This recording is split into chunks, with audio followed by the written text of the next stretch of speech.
करते हैं। ये हमने 2 किलो मटन का गोश्त ले लिया है, बकरे का गोश्त। 2 किलो चावलों को धोकर 2 घंटे भिगो लिया था।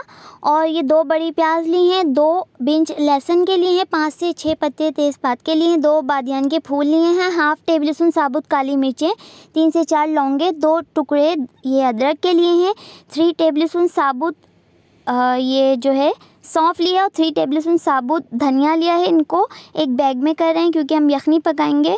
और सब चीज़ों को हमने इसके अंदर डाल दिया है, सारे मसाले भी डाल दिए हैं।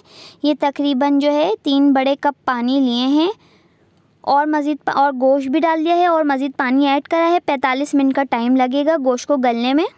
ये तकरीबन 45 मिनट में इसकी यखनी डन हो गई है। गोश्त गल चुका है, हमने अलग अलग कर लिया है, गोश्त को अलग कर लिया है, इसकी यखनी अलग कर ली है। और ये एक बड़ा कप कुकिंग ऑयल लिया है, ये वही कुकिंग ऑयल है जिसमें हमने प्याज को फ्राई किया था। ये गरम मसाले हैं, 1 टेबल स्पून साबुत ज़ीरा, 3 टुकड़े दालचीनी के लिए हैं, 3 बड़ी इलायचियाँ हैं, 1 टेबल स्पून साबुत काली मिर्चें ली हैं, हाफ़ टेबल स्पून साबुत लौंगे ली हैं, 2 ये बादियान के फूल लिए हैं, हाफ़ टेबल स्पून ये जायफल एंड जावित्री कुटा हुआ लिया है।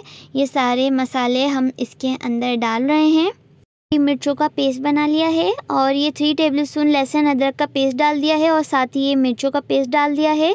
ये 5 बड़े टमाटरों को स्लाइस करके डाल रहे हैं।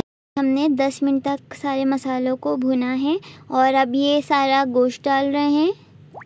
और अब ये साथ ही एक बड़ी प्याली जो है दही डाल दी है, 1 पाव दही ली है और इसको मिक्स करेंगे अच्छी तरह से।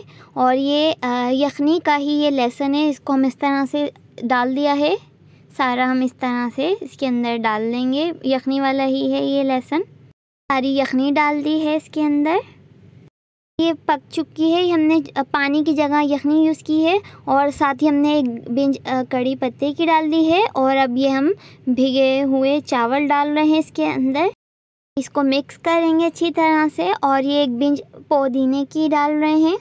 बस इसको हमने ढक दिया था, 20 मिनट बाद देख रहे हैं, 20 मिनट बाद देख रहे हैं और ये देखिए दम पर आ गए हैं ये सारे। और देखिए कितने अच्छा सा मज़ेदार सा इसका कलर आ गया है और ये डन हो गया है मज़ेदार सा मटन देगी पुलाव। आप लोग को उम्मीद है पसंद आई होगी रेसिपी। आप लोग ज़रूर ट्राई कीजिए और अपने इस ईद के दिन को कीजिए एंजॉय इस मज़ेदार से मटन देगी पुलाव के साथ।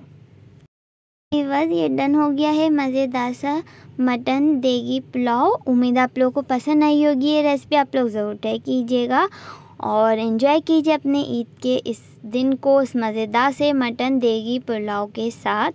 देखते रहिए मिस किचन, फिर मिलेंगे न्यू रेसिपी के साथ। अल्लाह हाफ़िज़।